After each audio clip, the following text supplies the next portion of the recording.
What is going on, Elite FPA Belfast community? So this is the first.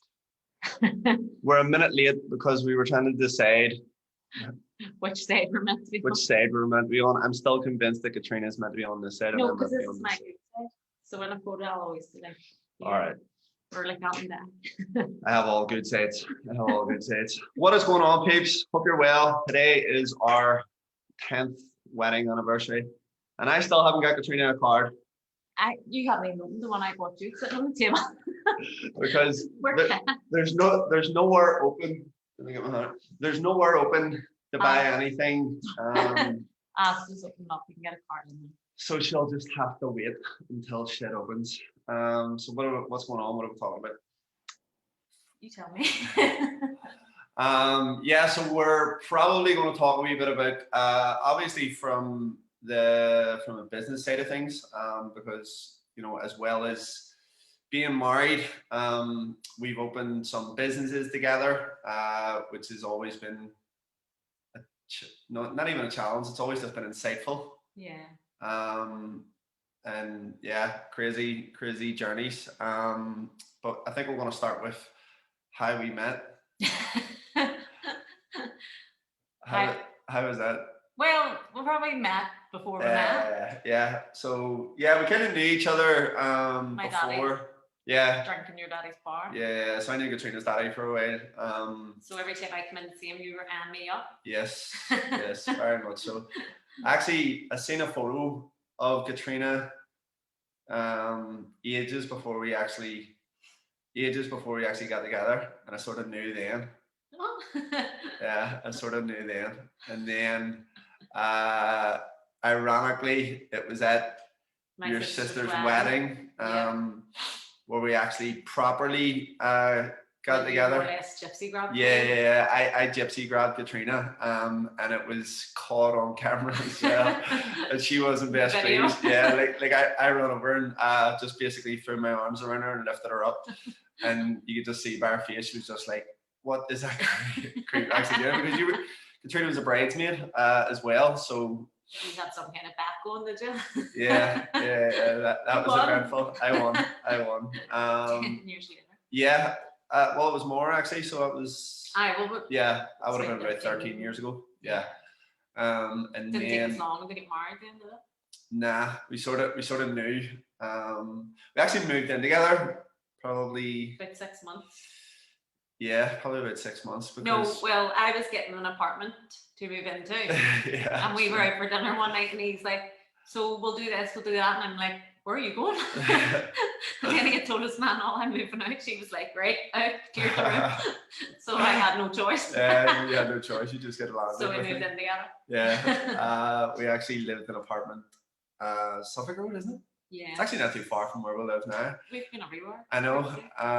And then we got married, which was an amazing day. It was good fun. Yeah, it was good fun. We actually got married in the Hilton Temple Patrick. Yeah, it was a good crack. So Mike, no, I'm not even going to go into stories about the stag party and all that there, but if my cousin Joe McDonald is watching this, and most, like any of our past students who have played football, always say to me, "Are you like, is Joe McDonald your cousin?" And I was like, "Yep, Joe is my cousin. Yes, I take no responsibility for anything that he's done in the past." But yeah, Joe was on our wedding party, and no matter where he goes, it's always eventful. So that day was great. And then we basically, so at the time, I was coaching people, and at the same time, I was in a full-time job. You weren't then, though? Yeah, I was coaching people from the. I wasn't qualified. I was coaching people from the Conway Mill and the Dockers. Right. Okay. So I was kind of thinking I enjoy fitness. I do it a lot, and I was actually, it was right up until, that's what it was. I was boxing, and then we decided to get married. So I was like, right, that's why could you actually that's a green light. Shortly after we got together. Yeah, I was like, couple of fights actually. That's a green light for me to get out of boxing and blame my marriage on it because I didn't want to fight no more. It was just like I can't do this no more. And I was still training, and then I sort of started coaching people, started using kettlebells and stuff, and then I was coaching people, by the way, like just not charging them for it, just kind of. I think. Yeah, my remember mates were coming. Conan? Yeah, my mate Conan came to me, and he was like, He did a 12-week thing with yes, you. He did an amazing shit. Conan got amazing Conan, results. what happened to you? And then I kind of had an idea of like, holy shit, you know, that turned out really well. Maybe this is something I could do. But at the time, me and Katrina, we were still in full-time jobs. Katrina was working in the Royal, and then I sort of decided, right, I'm going to get into the fitness industry. I was actually looking today, whenever I was looking back through, I was looking for an old photo to post, and I seen some videos of the Dockers. Oh God. So when did you and PJ then decide? Because you two were taking them classes together in the Dockers, weren't you? The Dockers was in 2012. Right. Okay. Yeah. So the Dockers was in 2012. Them classes were crazy. I know, and there was a ton of people in the classes, and we're all in the video, and it's just like it just looked like chaos, but it was good. It was good fun. And then I actually remember, so we were doing that for a while. It was a wee bit wishy-washy. There was nothing really solid. Like we didn't really know we hadn't a clue. Yeah, we hadn't a clue. Like we were making shit up as we went along. And then sort of it was really back in the early days, like PJ would have come up to my house and we would have maybe talked about brainstorming. Yeah. And I was like, nope, not going to work. The trainer just completely shut us off and just said, shut up. It's just a bad idea.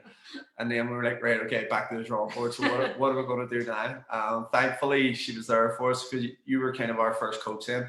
Katrina was our first outside eyes where she was like, you two is talking shit. Like, that is not going to work. And I still do that these days. Yep. Like, yep. No, talking shit. So then I remember we decided to open up our own place. It was when I told you I was pregnant with Oliver. Yes. I remember the day because I was down and obviously we converted the loft in my daddy's pub, and during one of the days where we were actually doing the conversion, Katrina rang me and she was like, pregnant. And I was like, holy shit. And I was in the toilet of, where were we? Me and my sister were in some shopping centre somewhere. Tesco's or something. I was in the shopping centre and I bought the test and she was like, I can't wait, just go into the toilet. So I did it with my sister, not even with him, and just rang him. I was like, yeah, I'm pregnant. And I was like, holy shit. And at that time, I was kind of thinking, well, you were still working. I'm still working for my daddy. And at the same time, trying to move into fitness. And it was just, I was like, holy shit. So at that time, probably the sensible thing to do would be to go, right, well, you know, stop doing this thing here, which you're about to invest. Dreaming. Yeah, which you're about to invest all your money in. And you know, be sensible. Here, you didn't have too much. I didn't have too much to invest. I did about 1,500 quid, and that was out of credit union. So yeah, you can imagine what was going through my mind at the time. And Katrina, like, I don't know, what were you thinking that allowed me to do that even? I always knew your reasons for wanting to get out of the trade that you were in. Mm-hmm. So I kind of just thought, and no, I remember panicking because I always would panic about money but I just knew it wasn't. You couldn't be where you were anymore, so just had to go for it. And your thing is always, have I ever let you down? Oh, so okay. Like, I must have just hit you with that one. Listen, have I ever let you down? And it's true, you haven't. So I kind of always just have that where I'll always say, really, you're going to do this? But in the back of my head, I'm like, I know you're going to make a success of it. So, but back then, I probably was really worried because you and PJ were too. Yeah, we're too fucking rabbits. Like, and then I actually remember, I don't know if it was Oliver or Charlie, who you were pregnant with, but I remember like I was working for about 5 days straight. So it was Oliver. So our first baby, because you had just opened then the loft upstairs, the first hybrid. Yeah. And it was literally, you were leaving the house at 6 a.m. and you weren't getting home till afternoon. And I was in the house with this newborn baby who I was breastfeeding, who didn't stop feeding. and it was I ended up skin and bones. I didn't eat. I was just literally sitting on the sofa with this baby. Yeah. Every night when you come home, I used to be like, I'm going for a bath, and I'd have been lying in the bath just like, fuck my life. So it was hard times. Brutal. Did that not go? No, it's still. Yeah, and it was literally, I'd have been in the bath 10 minutes, and the child would have started squealing, and he's just shouting, he needs you, because he couldn't do it because I was breastfeeding. So it was brutal. Yeah. It was hard, like, but I probably, like, looking back now, I definitely made life harder on all of us by not knowing. You didn't know what you were doing. I didn't no clue what I was You were doing. literally there 24/7. I was like, and my fucking default mode is just like work. So if Still, if I lockdown has proved that. like if I'm trying to make shit happen, I'm just like, right, fucking work mode, and that must have been the way it was, and I don't think I needed to. Like, we could have done things a lot smarter. I because we'd never have known. It was literally like, yeah, everyone that wanted personal training, you were like, yeah. So your diary was full of personal training. You did exercise classes. You were teaching people kettlebells. Started strength training. Yeah. It's just like all over the show. Yeah. It was just like, obviously you just left your job, so any money that was coming in was needed, because I was in the house with a baby as well. Yeah. Mortgage, baby. Oh, it's crazy now that I think about it. It was. But then when Charlie came along, so I was booked in for a section with Charlie. Yeah. And you had booked to go to one of them friggin' masterminds or something. It was in London or something. I think it was a course. Yeah, it was. So you were going to something. Yeah. So I literally had a section with Charlie, and you went the next day. Like, so Charlie, I couldn't even lift Oliver. He was only 17 months. Yeah. And I couldn't lift him because I had a section. So he had to get shipped out. So then I was traumatized about that. I was like, he's going to know this new baby's here. And so he was away for 3 days staying with family. My wee sister came and stayed with me to help me lift Charlie because we couldn't even lift him. That's right. And you fucked off the one. That's commitment for you. I do what? It's commitment. But again, that was one of those situations where it was always like, I knew you were following your passion, and it was fine because I was on maternity leave and I was there. Yeah. To keep things taken over. Sounds bad now. It does. Sounds bad now. It sounds bad now, but I suppose. No excuses. Okay, we'll come back to that later. So then, we were at that time. We went into our sort of second expansion, which we've kind of talked about before. Those years were a wee bit of a blur. Like, I don't know. What was your memories from? Like the years when we were in. Running the other. Yeah. Well, that's when I kind of started training then. Yeah. Oh, that's right. So you did. Yeah. Like for me, that was getting down there. Was like, no. Well, I was thinking it was upstairs. Well, you started training from home. Yes, I used to go down and do the strength training once a week with Charlie. I was breastfeeding him, so I brought Oliver used to go to your mummy's, and I used to bring Charlie. Yes. And I actually remember squatting, and then sitting on the yoga ball. Yes. Feeding Charlie in between sets of squats. Like, that's commitment. That's commitment. There was no one in the gym. So I used to come down in the afternoon when you had closed early on a Saturday. And literally sitting feeding, getting up, doing the squats, feeding. Yeah. Jeez. But it was a release for me. I was like, I'm doing something for me here. So I loved that. Yeah. You started training like because at the time I was in the calisthenics. I was reading combat conditioning. So I got my first pistol squat, first full push-up, all from home. Pull-ups, everything. Well, the pull-ups I did in the gym, but so I did like a 12-week. Yeah. Kind of like it was my idea. I was like, if I do a 12-week like mummy transformation that you could do from home, I was saying to him it would be something you could sell. So it was 1 day a week in the gym. Yeah. Literally 20 minutes. I was training. I had a kettlebell. Yep. And I used to just do it in my pajamas. I remember actually milk cartons as well. I remember you had it for the pistol squats. Nappies, a big bag of nappies. I remember using this like a counterbalance. There you go. You were on lockdown. You were doing lockdown stuff before lockdown. Yeah. But I remember getting my first pistol squat in the kitchen. Push-ups. Doing push-ups off the worktop when I was making the dinner and Class. And then. So then when you moved to Queen Street, I would have went there think I was probably back to work, and I was going down there in the mornings and training, and I just loved it, because it was like feed the kids, go to the gym.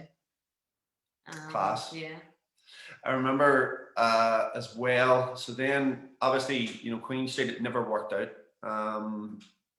I sometimes I say it was a bad move, but it actually wasn't, because there was a lot of lessons learned in there about how to run a business, what can go wrong, most of all, and it was worthwhile. It was definitely worthwhile doing. And now it's all knocked down. Yeah, and it's all knocked down now. And we started hosting workshops and stuff in there as well, which kind of sort of propelled our education, which was a really good thing. We brought people over from America, Steve Cotter, Max Shank. That's right. We were doing all sorts of certifications from there. My FMS and stuff, like all that was all done in there. It was very much focused on education for us. And then your first elite course was in there? My first elite course was in there. The first time we started delivering was in halfway through the course. And even that was like, because at the time, obviously it was a big investment, not just in financial commitment, but it was also going to be a big investment in terms of the time commitment as well, because there would be a full-time course, and at that point we obviously we had the two young children, and it was like, right, Jesus. Not only am I working in the gym, but now I'm also going to have to start delivering full-time courses as well, like if we want to run the academy properly.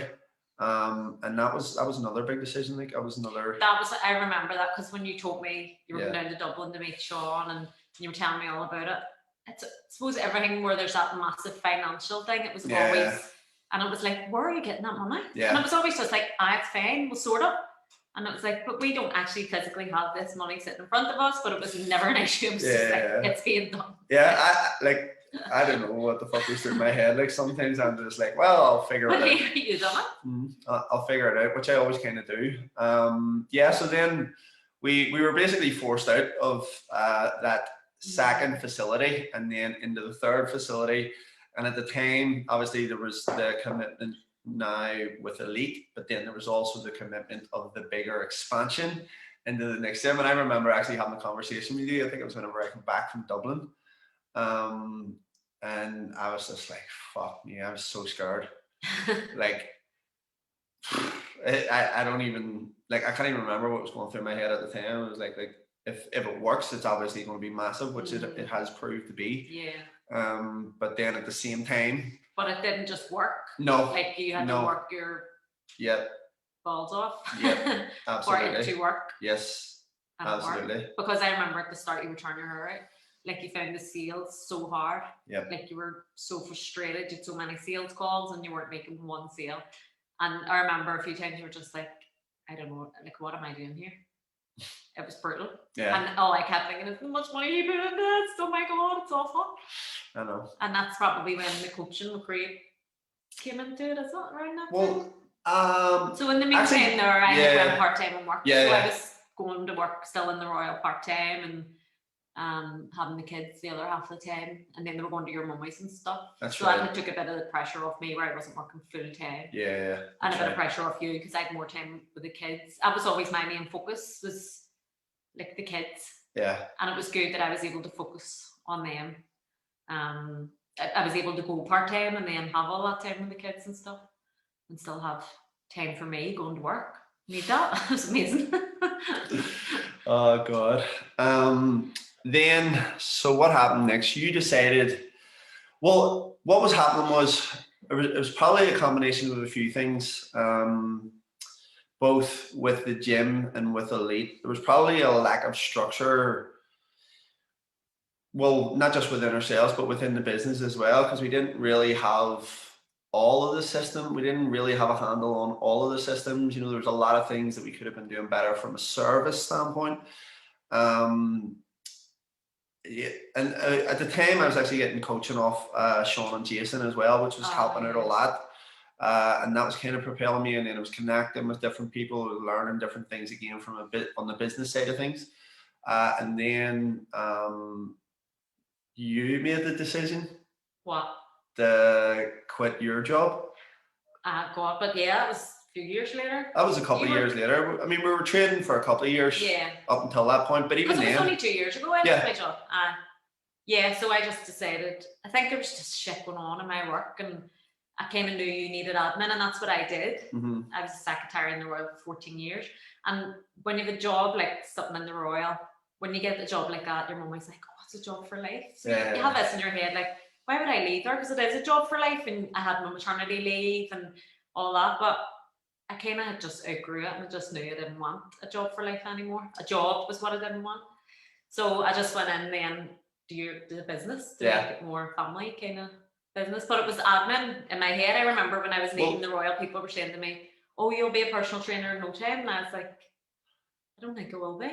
Yeah. And then when I went to get my reflexology done, I was just about. I was. Trisha, love her.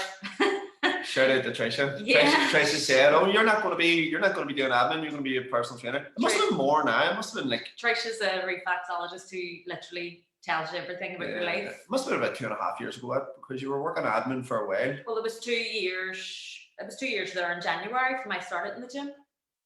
Just at January there. Oh, right, It was okay. 2 years. Right, okay. So I literally went to the gym, did the admin for a bit, then did my full-time course with Elite in May. Yeah, So it yeah. was January to May, but it was still doing the admin. And then Who it started all being was on like your months, course? September, I forgot.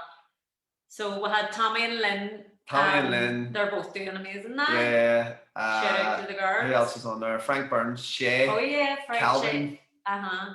Who else is on there? Kieran.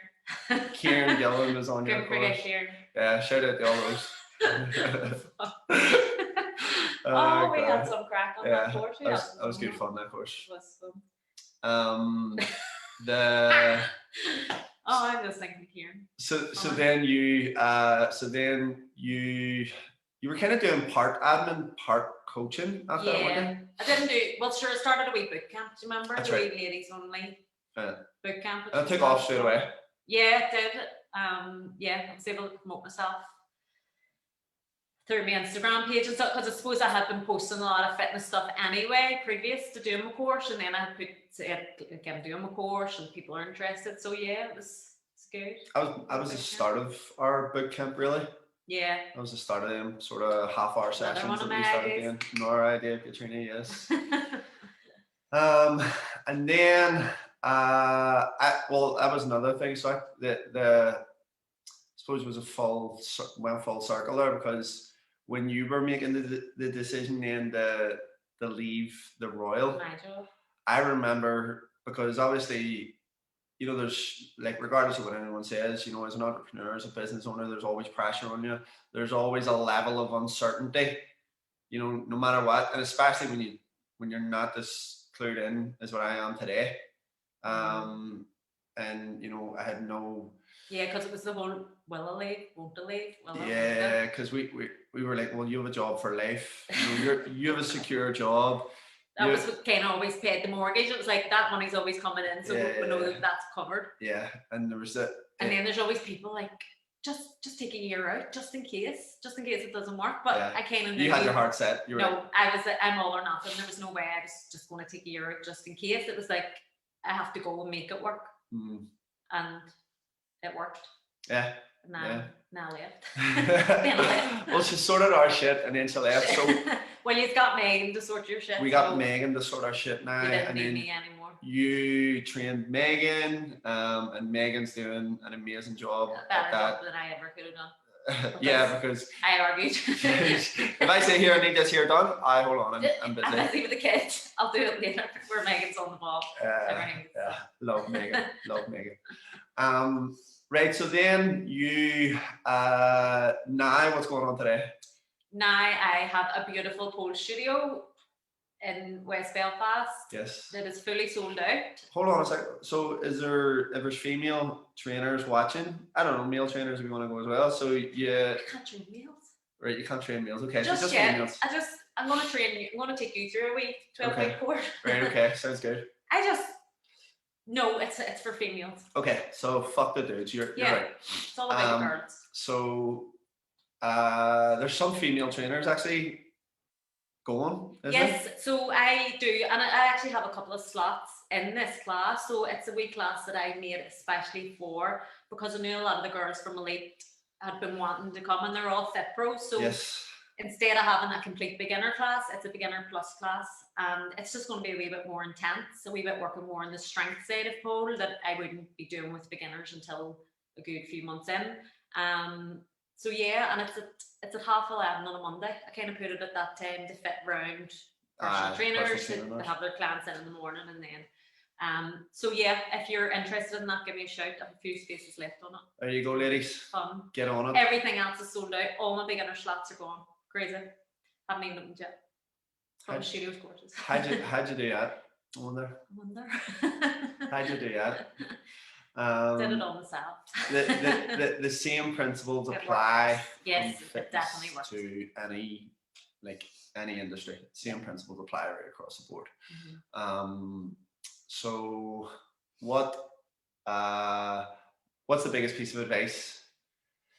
Well, suppose someone leaving their job and thinking about a career in the fitness industry, maybe like you, who, you weren't happy with the environment that you were in, and you were just like, oh, fuck it. So what is the biggest piece of advice you would give someone who's like that?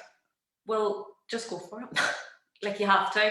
Firstly, get the right education, obviously, and get the right advice from someone that's going to help you, because you could leave your job, go to the fitness industry and not have a clue what you're doing. I kind of had I was always promoting fitness anyway through my Instagram, and then when I put the feelers out, I knew I just want to get clients. And it's the same with pole. It's the exact same way with pole.